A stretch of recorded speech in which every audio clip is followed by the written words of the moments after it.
사도행전 10장 34절부터 43절까지 읽겠습니다. 내가 무엇을 설교하려는지 여러분이 잘 간파하시기 바랍니다. 그때 베드로가 입을 열어 말하기를, 참으로 내가 깨달은 것은 하나님께서는 사람을 외모로 취하지 않으시고 어느 민족에게서나 자기를 두려워하고 의를 행하는 사람은 받아주신다는 것이다. 하나님께 이스라엘 자손에게 보내신 말씀은 예수 그리스도를 통한 화평을 전하는 것이다. 그는 모든 것을 주시라. 내가 말하노니 너희도 알거니와 이 말씀은 요한이 전파한 침례 이후에 갈릴리에서 시작하여 온 유대에 두루 전파되었으며, 하나님께서 나사렛 예수께 성령과 능력으로 기름 부어 주셔서 그분이 두루 다니시면서 선한 일을 행하시며 마귀에게 억압받는 모든 자를 치유하셨으니 이는 하나님께서 그분과 함께 계심이라. 우리는 그분이 유대인들의 땅과 예루살렘에서 행하신 모든 일의 증인이라. 그들은 그분을 죽여서 나무에 매달았으나 하나님께서 그분을 셋째 날에 살리셔서 드러나게 보여주셨으니 모든 백성에게 하신 것이 아니요 하나님께서 미리 택하신 증인들에게 하신 것이니 곧 그분께서 죽은 자들로부터 살아나신 후 그분과 함께 먹고 마신 우리에게 하신 것이라. 그리하여 주께서 우리에게 명령하사 사람들에게 전파하게 하시고 또 하나님께서 산 자와 죽은 자의 심판자로 지정하신 분이 바로 그분임을 증거하게 하셨느니라. 그분에 대해 모든 선지자도 증거하기를 누구든지 그를 믿는 자는 그의 이름으로 말미암아 죄들의 사함을 받으리라고 하였느니라. 어떻게 선명하죠? 예, 너무 선명한 거예요. 이러면 다 아는 거예요. 예, 이것을 다시 왜곡시켜가지고 거짓말로 설교를 하면 안 되는 것이에요. 너무 선명한 거예요. 예. 그죠? 우리는 이제 영적 조명을 원합니다. 그래서 우리 성령 하나님께서 우리에게 좋은 조명을 주시도록 같이 기도하십시다. 사랑하신 주님, 아름다운 주일을 맞았습니다. 이렇게 연일 폭염 속에서도 저희들 시원한 곳, 편리한 곳에서 금년도 성경 핵심 강연을 하게 하셨습니다. 참으로 성황을 이루어 주셨고 또 귀한 우리 강사들을 주셔서 말씀을 잘 준비하여서 전하게 함으로써 우리 성경들을 믿는 사람들에게 필요한 그러한 계도를 주셨습니다. 더 많이 깨닫고 더 많이 알고 또 더 많은 일을 할 수 있는 그러한 영적 힘을 배양해 주셨습니다. 오늘 이렇게 주님께서 부활하신 주일의 첫날에 주님의 피로 사신 성도들이 이 자리에 모였습니다. 하나님의 말씀에 갈급하고 또 어떤 행태로든지 주님을 섬기고자 하는 귀한 지체들이 여기 있습니다. 거리에 나가 설교하고 구령하며 또 주님의 교회를 위해서 염려하고 또 기도하는 성도들이 여기 모였습니다. 오늘 우리가 주님께 감사와 찬양을 드리고 영과 진리로 경배드려서 주님을 참으로 영화롭게 해드리기를 원합니다. 주님, 저희가 받은 모든 사역들을 주님 앞에 토로할 때 지금 영광 받아주시고 우리 성도들 한 사람 한 사람을 기억해 주시기 원하며, 질병으로 어려움 당하는 지체들이나 또 생활로 어려움 당하는 지체들이 있다면 주님 기도에 응답해 주셔서 주님 안에서 평안을 누리게 해 주시기 원합니다. 오늘 제가 전하려고 하는 말씀, 주님, 우리 회중들에게 지각을 열어주신 건 물론이요, 이 인터넷 방송을 통해서 지금 세계 69개국에서 적어도 100개 이상의 지역에서 이 설교를 듣고 있는 성도들에게도 동일한 은혜로 축복하시고 그들도 지각을 열어주셔서 다른 잘못된 교리에 오염되지 아니하고 오직 진리의 말씀만을 받아들이는 소중한 계기 되게 해주시기 원합니다. 주님께서 아무것도 아닌 저희들을 인정하시고 저희들에게 많은 사역들을 위탁해 주심으로 인해서 감사를 드립니다. 이 타협에 참여하고 또 직간접적으로 참여하고 또 실제적으로 일하는 모든 지체들을 잘 기억하시고 많은 지혜와 영역으로 더해 주셔서 하나님께 영광 돌리는 그러한 생애들 되게 하시며 이 땅에 가장 부패하고 변질된 이 땅에 주님 진리의 기치를 높이 들리는 소중한 사역이 이어지기를 원합니다. 이 시간을 온전히 주님 손에 탁드립니다. 마귀가 방해하지 못하도록 지켜 보호해 주십시오. 곧 다시 오셔서 저희를 데려가실 주 예수 그리스도 이름으로 기도했습니다. 성도의 당위, 그러니까 성도가 마땅히 해야 할 일이라는 그러한 제목으로 말씀을 드리겠습니다. 옛날에는 돛단대들이 많았죠. 화물선도, 여객선도 돛단대들이 많았다 했죠. 돛단배들은 바람이 불지 않으면 항해를 할 수 없어요. 바람은 또 하나의 성령의 명칭이죠. 물도 그렇지만요. 수백, 수천 킬로나 되는 바닷길을 노를 저어서는 갈 수가 없기 때문에 그때는 이렇게 노예선이나 이런 것들은 노예를 부렸지만요. 없었기 때문에 그들은 바람이 불 때까지 마냥 바다 위에서 기다려야만 했던 것입니다. 여행도 목적지가 있듯이 항해도 목적지도 있고 또 목적이 있었기에 장기간 바다 위에서 닻을 내려놓고 있다는 것은 마치 풀려날 기간이 정해져 있는 무기수 그와 같았을 것이에요. 그래서 선원들은 낙담했고 작은 일에도 짜증을 냈고 흥분했으며 어떤 선원은 절망적인 공포에 휩싸이기도 했다 그래요. 엎친 데 덮친 격으로 오래 바다 위에 머물러 있는 배 밑에는요, 해조라는 식물이요, 냄새나는 바다 풀이 달라붙기 시작한 것이에요. 1492년 8월 3일 날 크리스토퍼 콜럼버스가 240톤의 물건을 적재할 수 있는 길이 30m의 산타 마리아호와 그다음에 쾌석범선 핀타호, 니냐호 그 두 배는 길이가 17m였는데 이 세 척의 배로 서쪽을 향해서 항해하다가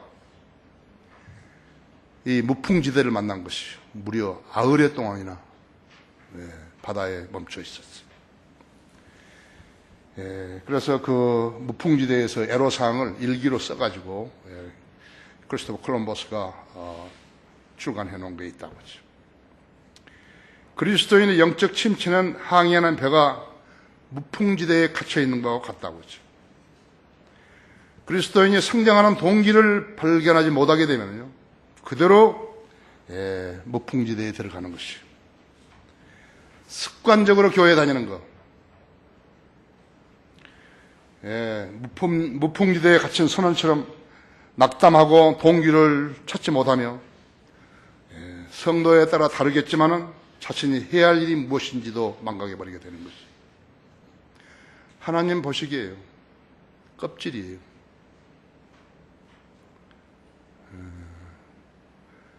인간들 앞에 섰을 때는 자신이 뭐라고, 자기는 아니라고 그렇게 하려는지 모르지만 하나님 보실 때 껍질이라고 하죠. 헛수압이에요.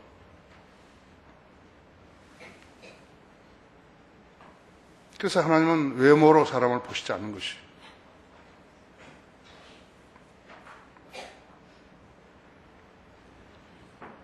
종교개혁 이후 여러 종류의 경건파 운동이 일어났었죠. 특히나 이 종교교육을 일으켰던 독일의 대학들에서 시작된 그 원인도 무기력한 루터 교회의 침체에서 견딜 수 없었던 것이에요.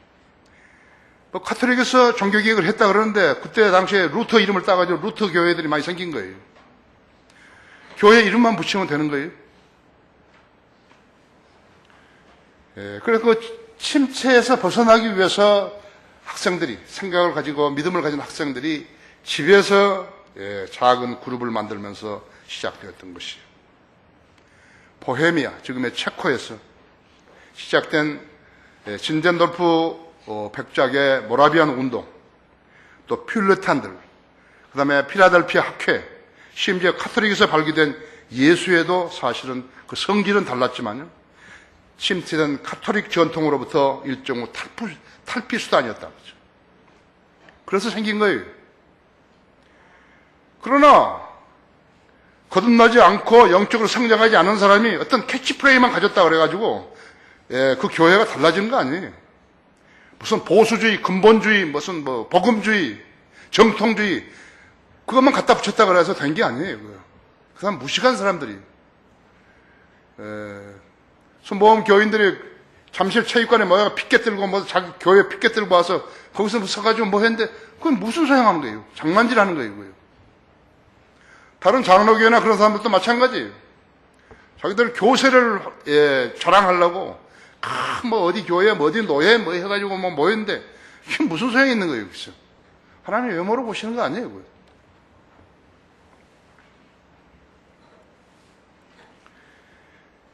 하지만 성령님께서 그들 안에 역사하셔서 인도하시고 가르쳐준 데는 오래 가지만 그렇지 않으면 안 됐다 했지.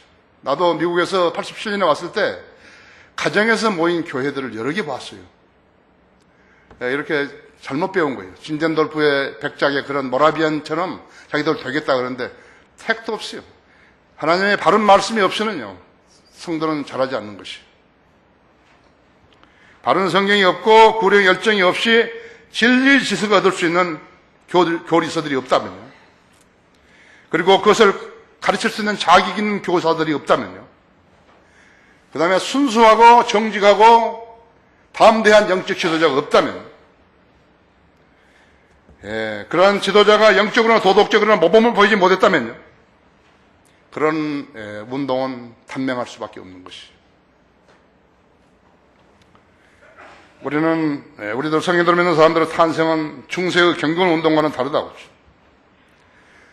주님께서는 우리에게 먼저 한글 킹제임스 성경을 주셨고, 록한 목사님 쓰신 주석서들과 다른 교리서들을 주셨고, 그래서 우리가 한글로 먼저 펴냈고, 펜사콜라보다 우리가 더 많은 주석들을 가지고 있게 됐고,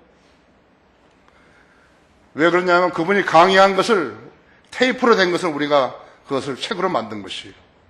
우리가 더 많다고요. 펜사콜라보다. 우리가 요한복음 주스 내고 에스겔서 주스 냈을 때 록한 목사님 나한테 편지했다고 했죠. 제가 혹시 번역본을 좀 딸 수 있을까요? 한국말 하면 준다고. 그래서 신학교를 즉시 시작하게 했고, 내가 우리 신학생들이 그랬다 했죠. 한글 킹제임스 성경이 없고 록한 주스가 없고 교리서적들이 없다면 우리도 다른 교단의 신학교하고 똑같이 된다 했지. 그 점을 알고 열심히 공부하라고 내가 그랬는데, 우리 학생들이 열심히 공부해 줘서 이렇게 일꾼들이 나온 것이. 그리고 이제 성도들이 이렇게 진리에 눈 뜨면서 거리에 나가서 불특정 자수들에게 복음을 전해서 그 불길이 꺼지지 않게 한 것이. 누가 한 거예요? 저가 한 거예요? No. 하나님이 하신 거예요. 나는 하나님의 종이에요. 나는 청직이에요. 난 머슴이라고 하죠. 내가 하는 거 아니에요. 내 이름을 어디서 보셨어요? 인터넷에 내 이름을 치면 이단의 두목이라고 그랬다는데.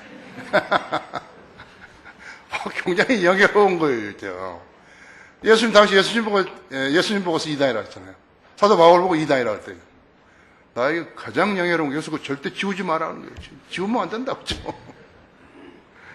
무엇보다도 이런 색이 제도나 권고에 의하지 않고 자원함으로 이루어졌다는 점에 대해서 의미가 큰 것이죠. 우리 모두가 자원함으로 한 것이죠. 주님은 우리 모두를 증인 삼아 주셨다 했죠. 증인들이 나태하게 되면 복음의 배가 멈춰 서는 것이에요. 바다 위에 서는 것이에요. 배가 멈추면 마귀들이 달라붙는 것이에요. 배가 오래 머물면 무기력해진다 했죠. 죽는다고 했죠. 그러면 자치가 사라지는 것이에요. 영적 침체에서 벗어나려면 증인의 임무에 충실해야 되는 것이 여러분한테 달려있는 것이. 새 생명을 받았으면 그 생명을 나눠주라 그랬다고 했죠. 이게 얼마나 소중한 일이, 그렇죠? 첫째는 이건 코넬료 집에서 베드로 설교였죠. 34절에서 38절까지.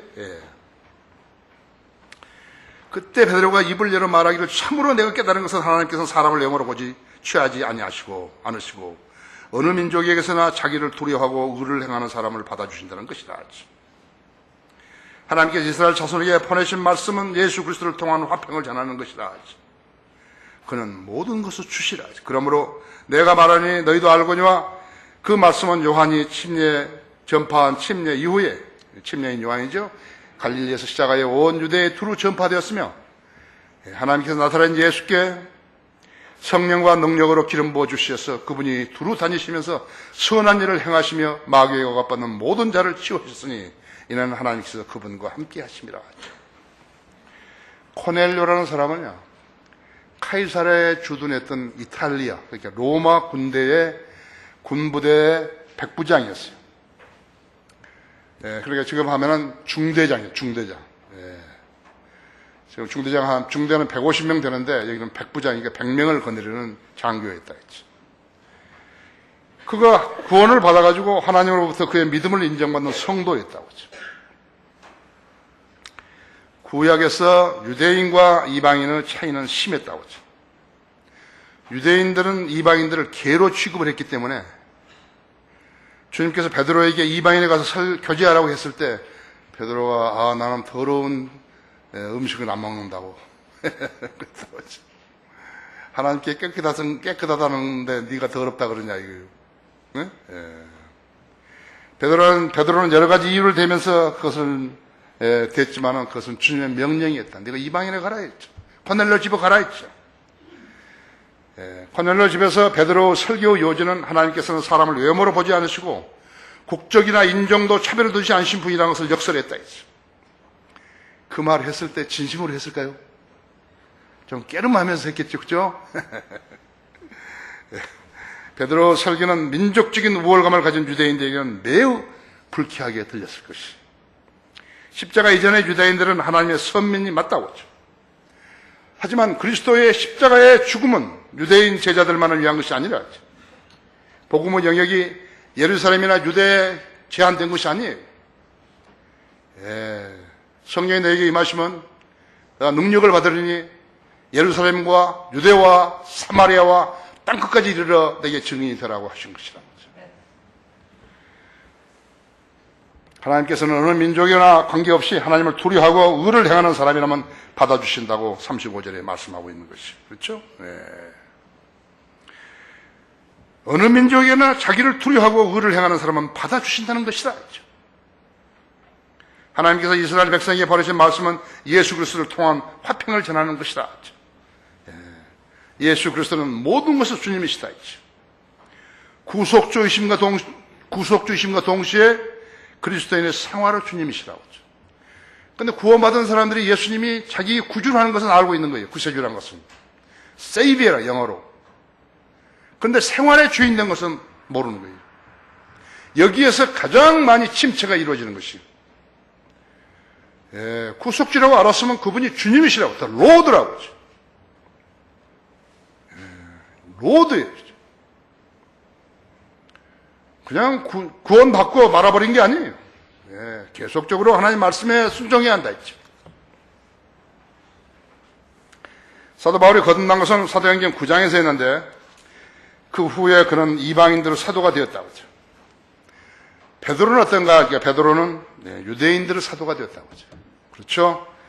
그러나 여기에 보면 베드로가 이방인 코넬료의 집안에 와서 그들을 회심시켰다고 하죠. 네, 오늘 여러분 우리 성도들한테 질문 하나 내겠어요.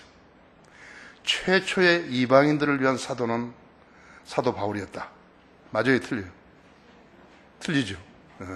베드로였다 했지. 그것이 함정이에요. 베드로가 오순절에 유대인들에게 설교를 했는데 그 설교를 교회에 한 것으로 오해해서 침례를 받으면 성령 선물을 받으라고 했다 했지. 거기 사도행전 2장 한번 열어보세요. 이것이 가장 큰 문제예요. 사도행전은요, 교리서가 아니에요. 지금, 보십시오. 37절부터 이렇게. 그들이 이 말을 듣고 마음에 찔림을 받아서 베드로와 다른 사도에게 말하기를 형제 이러면 우리가 어찌하리까라고 하니. 그러니까 이제 베드로가 지금 오순절 때 유대인들 각처에서 모인 유대인들한테 이제 설교를 한 것이에요. 이 무지한 자들아, 너희들이 십자가에 달아 죽인 예수 그리스도가 메시아라고. 네가 죽여버렸다 이거예요. 그 소리를 처음 들은 거예요, 유대인들이요. 그러니까 여기서 한 거예요. 형제 여러분, 우리가 어찌하여 하리까? 12 제자들한테 지금 물은 거예요, 유대인들이요. 여러분 잘 보십시오. 형제 여러분, 우리가 어찌하여 하리까? 구원받으려면 어찌하여 하리까? 이렇게 안 하시대요. 안 했다고요. 어이구, 우리가 메시아를 십자가에 매달아 죽였어요? 그럼 우리가 어찌해야 되지요? 베드로도 답을 모르는 거예요. 베드로가 그들에게 답변하기를 회개하라. 그리고 죄들을 사함받은 것을 인하여 너희 각자는 예수 그리스도의 이름으로 침례를 받으라. 그래야만 너희가 성령을 선물 받으리라. 이렇게 한 거예요. 유대인들이 한 거예요. 교회도 없어요, 지금요. 여기 한국 사람 하나도 없어요. 이걸 가지고 교리를 삼아버린 것이죠.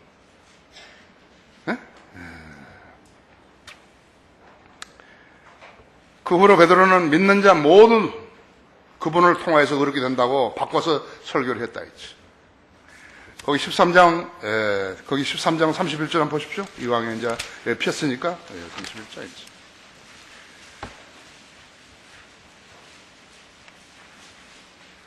그가 갈릴리서부터 예루살렘에까지 그와 함께 동행한 사람들에게 여러 날 보이셨으니 그들이 백성에게 그분의 증인이 된 것이라 하죠. 여기 아닌데 15장 31절부터 보십시오. 15장 11절에 우리는 주 예수 그리스도의 은혜로 구원받는 것을 믿으며 그들도 마찬가지라고 하더라. 그 이후로 베드로가 믿음으로 구원받는 것을 3번이나 바꿔서 설교했다고. 똑같은 설교자가 처음에 베드로 사도행전 2장 38절 한 게 아니라 그건 잘못한, 그건 유대인들이 한 것이. 그때까지는 교리가 없어요.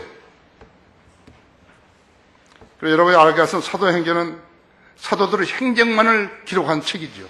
교리서가 아니에요. 신약교의 교리가 아니라 사도행전을 교리로 삼은 은사주의자들, 그리스도 교회, 카톨릭 등은 모두가 이단 교리를 실행하고 있는 것이에요. 예루살렘 교회도 당시 교리를 몰랐어요. 거기 15장 20절 한번 봐봐요. 사도행전 15장 20절이죠. 이래 예루살렘 교회에서 지금 다른 사람들이 뭘 이제 물어보니까요. 말을 가르쳐 줘야 되는데 20절에 보면은 다만 그들에게 글을 보내어 우상으로 더럽힌 것과 음행과 목매어 죽인 것과 피를 삼가하게 하자는 것이 이거밖에 없어요. 이거밖에 없다고 하죠. 21절에서도 이런 예로부터 각 성읍에서 모세를 전파하는 자들이 있어 안식일마다 회당에서 그 글이 읽혀졌음이라 하더라. 뭐 교리가 없는 거예요. 사도행전은 교리가 아니에요. 그렇죠? 거기에 29절에서도 곧 우상들에게 바친 제물과 피와 목매에 죽인 것과 음행을 삼가하라는 것이라. 이와 같은 것들로부터 너희가 스스로 조심하면 잘 되리라. 평안함을 피너라. 교리가 없다고 그죠. 이것만 가르치는 거예요. 그렇죠? 사도 바울이 하나님께서 교회에 대한 교리를 주시기 위해서 사도 바울을 부르셔가지고 그 사도 바울에게 교리를 정립하기 위해서 로마서, 고린도 전후서, 그 다음에 갈라디아서, 에베소서, 빌립보서, 골로새서, 데살로니가 전후서, 디모데 전후서, 디도서, 빌레몬서, 히브리서까지 있어요. 히브리서는 환란 시대, 교회 시대와 환란 시대가 중첩되어 있기 때문에 잘 이해를 못한다 했죠. 그러나 분명히 사도 바울이 기록한 것이라고 했죠. 그렇죠? 그 신약교의 교리는 AD 53년에서 66년 사이에 사도 바울이 기록한 14권의 책들에, 서신들에 들어있다 했죠. 사도 요한도, 요한복음, 그 다음에 요한 1, 2, 3서, 그 다음에 요한 계시록, 그 다음에 베드로 사도도 베드로 전후서를 기록했다 했죠. 베드로가 로마에 간 적이 없어요. 베드로를 카톨릭은 첫 번째 교황이라고 하는데 그건 새빨간 거짓말이 있어요. 사기친 거였죠. 그리스도 교회는 그리스도 교회라는 데가 있어요. 그 이름을 여기 뭐 열린 우리당 그러잖아요. 정당 만드는 우리당. 그리고 가서 우리당이라는 데요. 병원도 요즘 우리 병원, 우리들 병원 이렇게 막 지은다 했죠. 마찬가지였어요. 그리스도 교회도 The Church of Christ라고 그 말을 쓰면 안 되는 거예요. 그 사람들 그리스도 교회라고 쓴 거라고. 이 점을 알지 못해가지고 사도행전 2장 38절로 교리를 정립해서 침례를 받으면 성령을 받는다고 가르치고 있는 것이죠. 그들이 구원받지도 않은 사람에게 침례 줘가지고 100번을 받아도 성령을 못 받는 거예요. 그걸 모르는 거예요. 그죠? 성경을 나누어서 공부하지 않았기 때문에 그렇게 된 것이다. 그래서 영적 침례, 심지어는 십자가까지 포함해가지고 전부 다 물침례로 해석을 하는 것이. 새 생명을 받은 성도는 그 생명을 나누어주러 와야지. 두 번째로 예수 그리스도의 죽으심, 장사됨에서 부활하심을 증거할 수 있는 증인들에게 지금 말하는 것이. 거기 39절부터 41절까지 보십시오. 우리는 그분이 유대인들의 땅과 그 다음에 예루살렘에서 행하신 그의 모든 증인들이라, 모든 일의 증인이라 했어. 그들이 그분을 죽여서 나무에 매달았으나 하나님께서 그분을 셋째 날에 살리셔서 드러나게 보여주셨으니, 모든 백성에게 하신 것이 아니요 하나님께서 미리 택하신 증인들에게 하신 것이니 곧 그분께서 죽은 자들로부터 살아나신 후 그분과 함께 먹고 마신 우리에게 하신 것이라 하죠. 믿는 사람들이라고 하죠. 당시에 예수님을 직접 따라다니면서 예수님을 보고 예수님과 대화하고 했던 사람들이죠. 우리는 지금 예수님과 함께 대화할 수 없다 했죠. 그래서 우리한테 성경을 주시고 성령님께서 우리를 일깨워 주시는 것이. 성경을 알게 하셔가지고 설교자로 하여금 그 말씀을 전하게 하셔서 여러 사람이 동시에 먹게 하시고 인터넷 방송을 통해 가지고도 열정 있는 사람들이, 열정 있는 성도들을 양육시키게 하시는 것이. 그렇기 때문에 교단 교리를 전하는 사람은 하나님의 종이 못 되는 것이, 증인이 못 된다 했죠. 교인들을 자기 교회를 유인하려고 거짓 수작을 벌여가지고 병 낫고 귀신 쫓고 방언한다고 하는 것은 사회가 아니에요. 그건 사기치는 것이에요. 사람들 자기 교회로 불러오기 위해서는 하나 유인책을 쓰는 거라고 했죠. 그런 자들은 예수 그리스도의 증인이 아니에요. 증인은 잘 전하든지 서투르게 전하든지 예수 그리스도 하나님의 아들이 이 땅에 오시기 위해서 여자의 몸을 입고 태어나셨다 했죠. 왜 그런가? 하나님의 손을 잡고 사람의 손을 잡고 중보할 수 있는 사람은 예수 그리스도 뿐이라 했죠. 그래서 예수님이 이 땅에 그렇게 태어나셔야 했다 했죠. 그것이 경건의 신비라 그런다 했죠. 그래서 성경대로 죽으시고 장사되었다가 3일 만에 성경대로 살아나셔서 40일 동안 지상에 계시면서 500 이상의 사람들이 보이시고 또 여러 사람이 지켜보는 가운데 몸소 하늘로 들려 올라가셨다. 여러분, 사람이 이렇게 있다고 그대로 하늘로 올라가는 걸 보면 여러분 어떻게 하시겠어요? 바로 여러분이 그렇게 된다 이게요. 예수님 공중에 오셔서 이름 부르시면 그대로 올라간다고 그러죠. 옷 다 벗는 거예요. 피도 쏟는 거예요. 여자도 전부 남자로 바뀌어지는 거예요. 모두가 33살 반으로 간 사람들이 남자예요. 지금 여러분 식당에 휴가 사진 있잖아요. 그거 그냥 그려놓은 거 아니에요. 전부 똑같은 사람들이에요. 오늘 가셔서 의심하신 사람은 그 식사하시다가 그거 보시라고. 다 똑같은 거 있죠. 그래서 그 역사적인 사실을 전하는 것이고, 고린도전서 15장 1절부터 11절이 바로 그것을 기록해 놓은 것이, 이것이 복음이라고 하죠. 이것이 복음의 핵심이에요. 그리스도의 증인으로 일하면서 이 말씀을 숙고해서 관련된 성경 구절들과 연계시켜서 암송하면 되는 것이. 짐 엘리엇이라는 미국 형제는요, 미국의 한 형제는, 그리스도인은, 그가 27세 되던 해에 한 인디언이 운막집에서 죽어가는 것을, 혼자 죽어가는 것을 보고서요, 자기가 인디언들한테 복음을 전해야 되겠다고 결심을 한 것이요. 그리고 3년 후 그가 30살이 되었을 때 남미 볼리비아로 가는데, 가자마자 아쿠아 인도안대로 이렇게 살해됐죠. 주여, 내가 이 세대에 주님께서 이루신 이 사역들을, 일들을 선포하게 하옵소서. 이렇게 그것이 이 사람이 가지고 갔던, 이 형제가 가지고 갔던 캐치프레이였다고 했죠.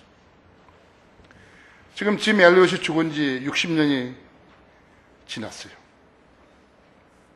아직도 수십만 명에게 이 말을 하고 있는 것이죠. 주여, 내가 주님께서 하셨던 사역을 이 세대에 선포하게 하옵소서. 뭘 알죠? 죽은 사람들이 이제부터는 자기를 위해 살지 않고 자기를 위해 죽었다가 다시 살아나신 분을 위해서 살겠다고. 이것이 우리가 주님을 섬기게 하는 동기인 것이에요. 이 동기 없이 교회 다니는 건 무슨 소용이 있는 거예요? 예수님을 증거하는데 두려워하고 떨고 무서워하고 하면 안 된다 했죠.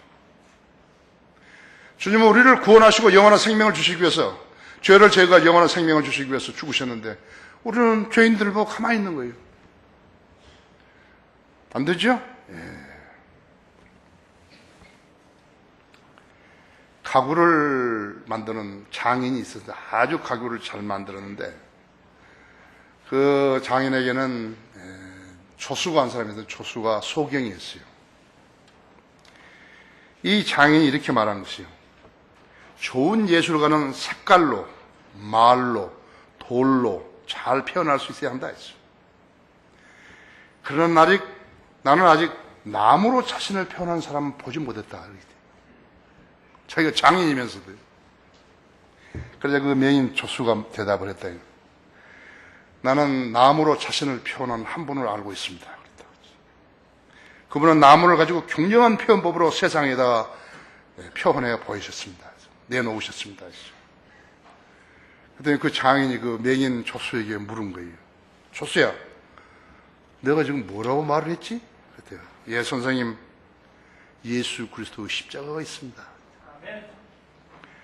눈을 뜨고서도 영적 간조가 없는 사람들이 많은가 보면 앞을 보지 못하면서도 영적 간조가 있는 성도들이 있다고 하죠. 우리 교회에 그런 사람들이 많다고 하죠. 내가 가장 가슴 아픈 것은 성경들을 믿는다는 칭호를요, 쓰면서도 전혀 안 하는 사람들이, 그 교회의 위선자들이라고 하죠. 자기가 성경들을 믿는 사람들이라는 거예요. 아주 가슴 아픈 일들이요.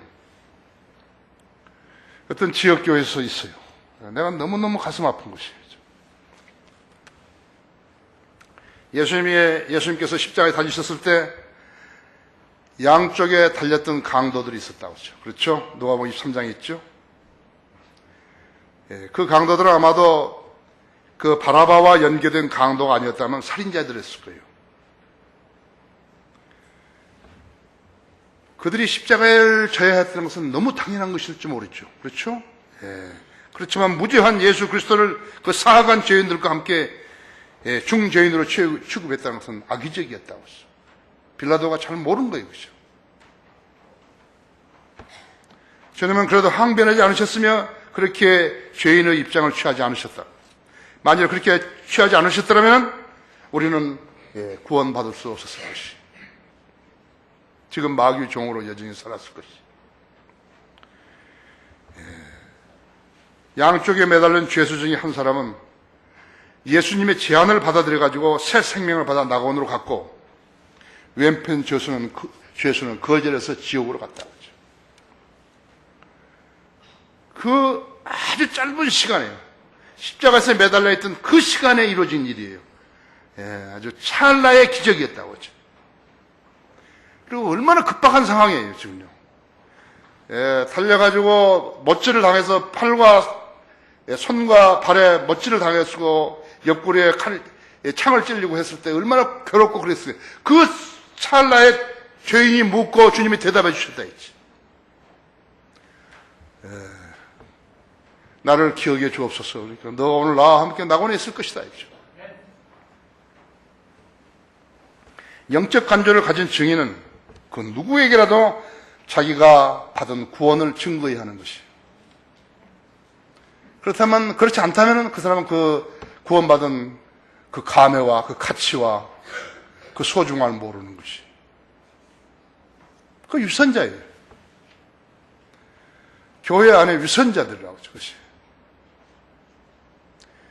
비밀 결혼을 하면요, 비밀로 이혼합니다. 공개적으로 하는 거예요, 글쎄요. 재벌들 있잖아요. 미국의 재벌들, 이런 사람들 비밀리에 결혼해가지고 비밀리에 이혼한다. 영화 배우들, 헐리우드 영화 배우들. 헐리우드인가 홀리우드인가는 모르지만 홀리우드.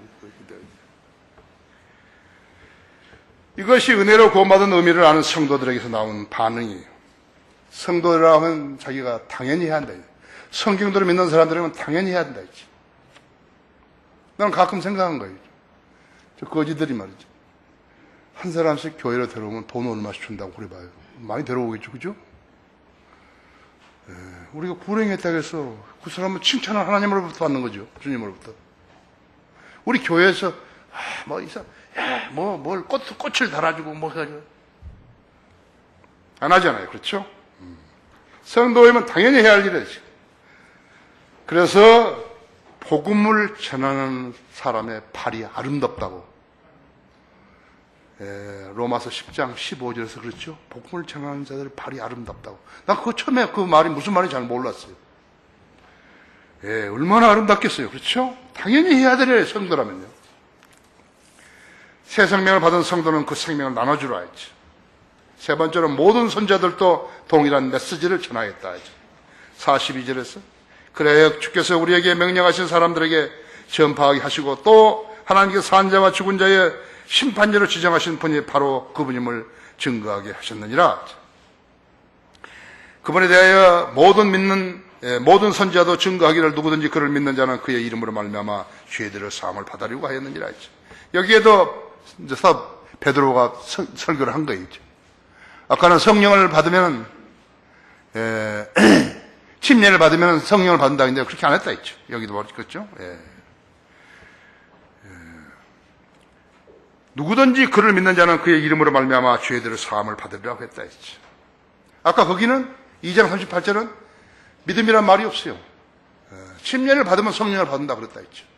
베드로가 지금 정정한 거예요. 3번 이상 정정한 것이 사도행전에서만.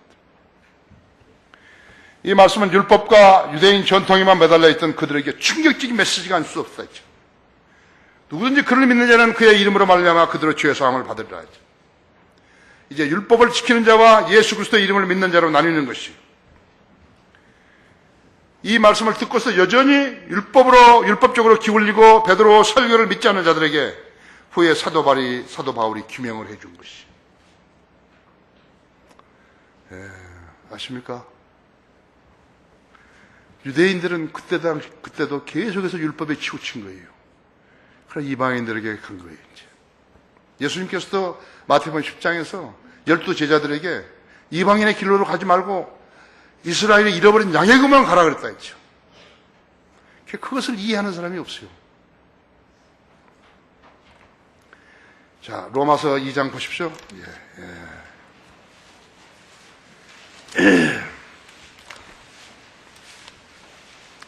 로마서 2장 1절부터 16절인데 조금 길지만요, 내가 다 읽을 것이에요. 그러니 여러분 잘 들으세요. 여러분 이제 오늘 여기서 성경 공부를 하신 것이에요.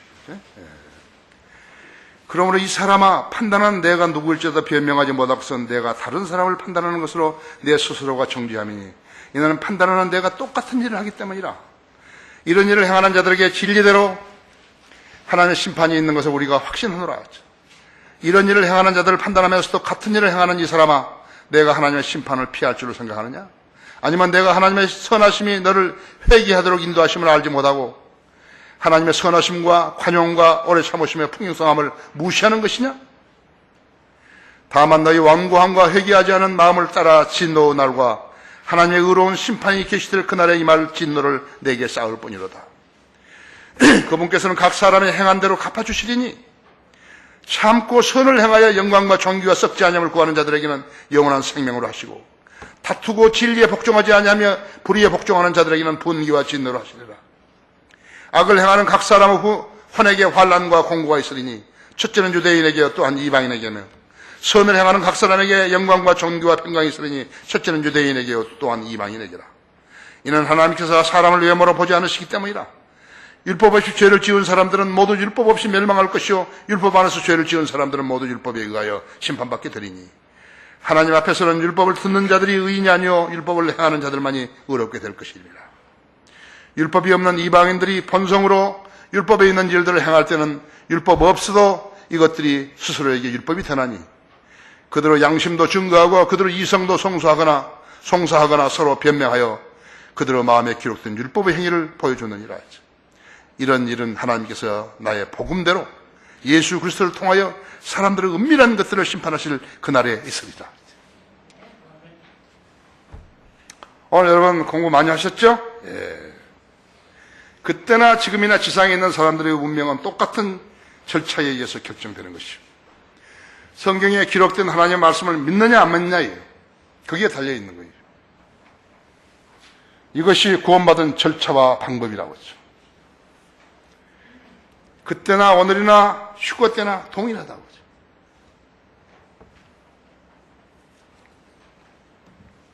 거기 사도행전 8장 31절 한번 보세요.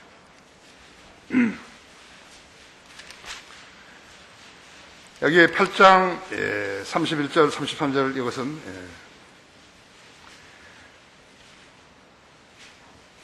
지금 에티오피아 내시가 예루살렘에 왔다가 이제 에티오피아 돌아가는 길에 가자 사막에서죠.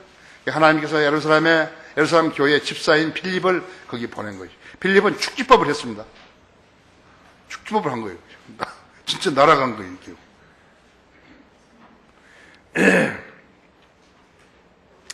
그래서 나서 그 내시가 가자 사막을 지나고 있을 때 거기 갔다고 따라 붙었다고 그랬죠. 31절 33절은 그가 말하기를 그러니까 이제 거기에 30절에 보면 그러면 빌립이 거기로 달려가니 그가 선지자 이사야의 글을 읽고 있는 것을 듣고 말하기를 당신이 읽고 있는 것을 이해하느냐 하니 그가 말하기를 나는 지도하는 이가 아무도 없으니 어찌 깨달을 수 있으리요 하며 빌립을 청하여 마차에 올라 자기와 함께 타고 가게 하더라 앉게 하더라. 그가 읽고 있는 성경 구절은 이러니 이것이니 즉 그는 도살할 양처럼 끌려갔고 또 털꽉먼저 앞에 잠잠한 어린 양같이 그의 입을 열지 아니하더라. 그가 굴욕 중에 부당한 재판을 받았으니 누가 그의 세대를 선포하리요 이는 그의 생명이 이 땅에서 끊어졌음이었더라. 그 말이죠. 이사야서 53장 7절 8절을 지금 읽고 있는 것이죠. 그러니까 빌립이 물었다. 네가 당신이 알고 있느냐? 그러니까 모른다. 가르쳐준 사람이 없으니까 모른다. 정직하죠? 예, 정직하다. 그랬더니 어떻게 한 것이요? 35절에서 빌립이 입을 열어 이 성경에 시작하여 그에게 예수를 전하니라. 그래야 그들이 길을 따라가다가 물이 있는 곳에 이르자 그 내시가 말하기를 보라 여기 물이 있도다. 내가 침례를 받는데 무슨 거침이 있느냐라고 하니 빌립이 말하기를 만일 당신이 마음을 다하여 믿으면 합당하니라고 하니 그가 대답하여 말하기를 나는 예수 그리스도가 하나님의 아들이신 것을 믿나이다라고 하더라. 그리고 나서 그가 마차를 세우라고 명한 다음 빌립과 내시가 둘 다 물에 내려가서 빌립이 그에게 침례를 주니라. 그들이 물속에서 올라오자 주의 영이 빌립을 데려가시니 그 내시가 그를 다시 보지 못하더라. 그러나 그는 기뻐하며 자기 길을 가더라. 개역성경은 여기에 38장 이런 거 다 제해버린 것이요. 마차를 세우라고 명한 다음 빌립이 내시가 둘 다 물에 내려가서 빌립이 그에게 침례를 주니라. 아니에요. 37장이었어요. 만일 당신이 마음을 다하여 믿으면 합당하니라고 하니 그가 대답하여 말하기를 나는 예수 그리스도가 하나님의 아들이신 것을 믿나이다라고 하더라. 그리고 나서 그들이 마차를 세우라고 명한 다음 빌립과 내시가 둘 다 물에 내려가서 빌립이 그에게 침례를 주니라. 세례라는 말은 성경에 없다고 했죠. 사막을 다니는 사람은 물병 없이는 못 가는 거예요. 물이 없으면 못 간다 했죠. 뭐 세례를 준다 것 같으면 빌립이 거기서 그 내시가 마셨던 물통에서 물 좀 뿌려가지고 머리에다 했으면 됐던데. 성경이 그렇게 안 되어 있잖아요. 왜 성경들을 안 믿는 것이? 그들은 어떻게 한 거예요?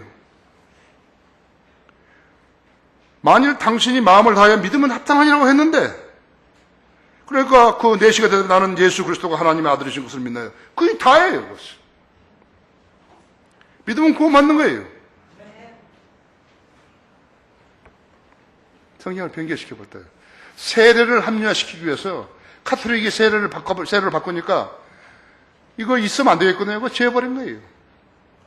그 개신교가 소위 프로테스탄트 자들이 그대로 따라버린 거라고.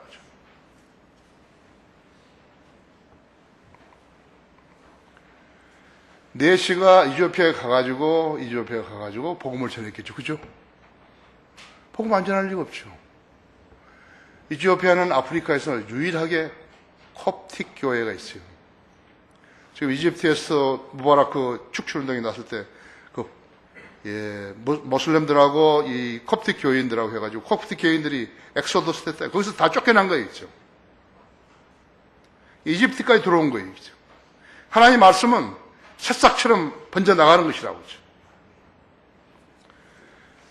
현대인들의 잘못된 발상은 교회 성장에 있지만, 그것은 성경의 교시와는 다르다고. 성경은 교회 성장에 대해서는 한마디도 없어요. 한마디도 없어요. 쭉정이가 미래에 무엇이겠냐 이거예요. 사람들만 많이 모아서 뭐 하는 것이에요. 그렇죠? 구원받지 않은 사람들을 모아가지고 뭐 하는 것이에요. 찬송가 가르쳐 찬송가 부르는 그것이 무슨 소용이 있는 거예요.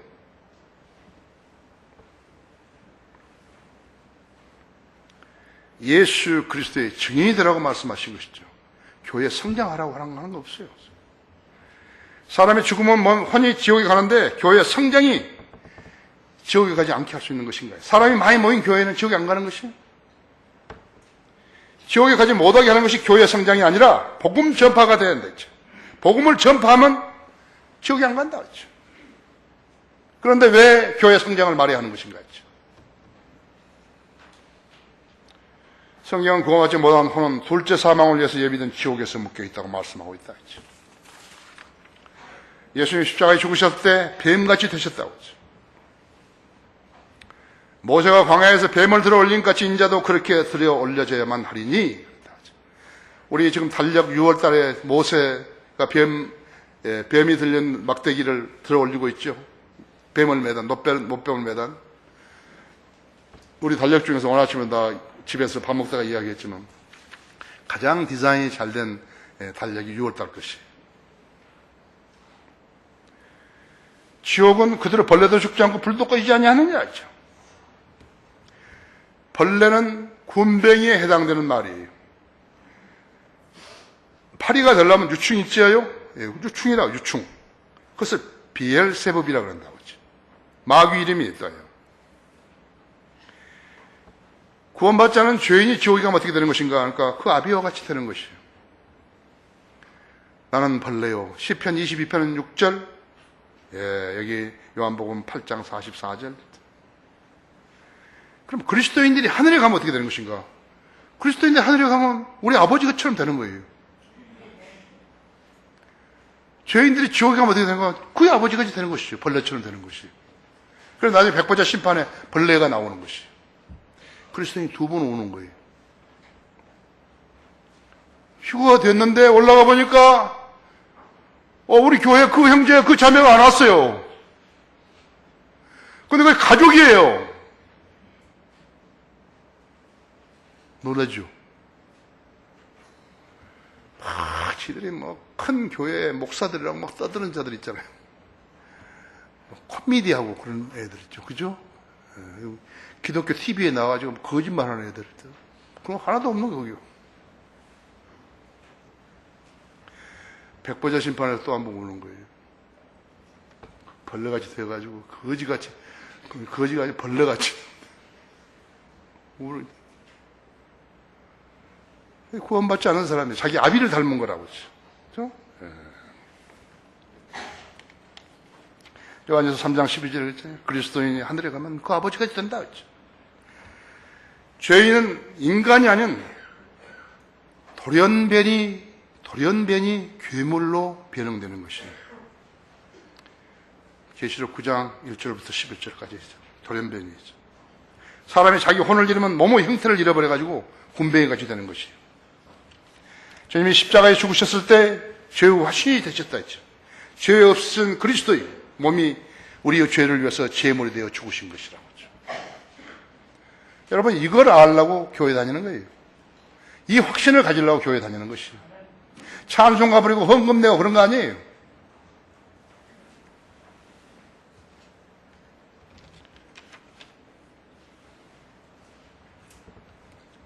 주님이 십자가에 죽으셨을 때 죄의 화신이 되셨다 했죠. 죄 없으신 그리스도의 몸이 우리의 죄를 위해서 죄물이 되어 죽으신 것이라고 하죠. 이것을 이사야서 53장 10절에 있다. 이사야서 53장은 예수 그리스도의 십자가에 예수님이 죽기 740년 전에 기록해 놓은 책이라고 하죠. 시편 22편 6절에 나는 벌레요 하는 예수님께서 하신 말씀은 바로 예수님이 십자가에 달리시기 1000년 전에 기록해 놓은 것이라고 하죠. 이거 성경이에요. 결론적으로 이 위대한 과업을 전하려면 성경을 알고 믿는 사람만이 할 수 있는 것이에요. 이 엄숙한 하나님의 약속을 세상 사람들은 알 수도 없고 믿을 수도 없다고 했어요. 언제 지상 생명이 끝날란지 이것도 모르며 살아가고 있는 것이에요. 대개는 육신의 정욕, 안목의 정욕, 생의 자랑을 실현하려고 본망하다 했죠. 기껏해야 70년 내지 80년 살아가는데 어떤 사람은 암에 걸렸다가 나으려고 별 약초를 다 찾아다니면서 산으로 돌아다니면서 먹고 있는 것이죠. 그게 사는 거예요. 사는 게 아니잖아요. 그렇죠? 하나님의 보호하심 속에 살아야죠.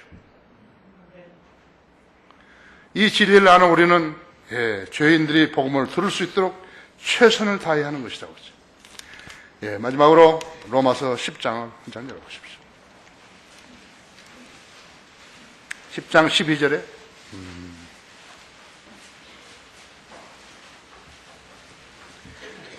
유대인과 헬라인 사이에 차별이 없으니 이는 만민에게 동일한 주께서 그를 부르는 모든 사람에게 부여하심이라 하지. 주의 이름을 부르는 자는 누구나 구원을 받으리라 하지. 그런즉 그들이 믿지 아니한 일을 어찌 부르리요? 듣지 못하는 일을 어찌 믿으리요? 전파하는 자가 없지 어찌 들으리요? 파송되지 아니하였는데 어찌 전파하리요? 기록된 바와 같이 화평의 복음을 전하여 좋은 일들을 기쁜 소식을 가져오는 자들의 발이 얼마나 아름다운가라고 하였느니라 하지. 그러나 그들이 모두 복음에 순종한 것은 아니니라 하지. 이사야가 말하기를 주여 우리가 전한 말을 누가 믿었나이까라고 하였으니 그러면 믿음은 들으면서 나오며 들으면 하나님의 말씀에 의해서니라 하지. 그러나 내가 말하니 그들이 듣지 아니하였느냐? 실로 들었느니라 하지. 그들의 음성이 온 땅에 퍼져나갔고 그들의 말이 세상 끝까지 이르렀느니라 하지. 여러분, 그리스도인이 되고 나서 마땅히 해야 할 일이 무엇인가? 그러니까 예수 그리스도를 증거하는 것이죠. 교회로 사람을 데려온 일 아니에요. 왔으면 좋겠지만요. 그래서 우리가 함께 공부하고 그랬으면 좋겠지만, 그러나 교회로 사람을 들어오는 그것이 목적이 될 수는 없어요. 복음을 전하는 것이 목적이었죠. 그것이 바른 교회예요. 그렇죠? 여러분이 그런 교회에 다니시는 것이. 다 같이 기도하십시다.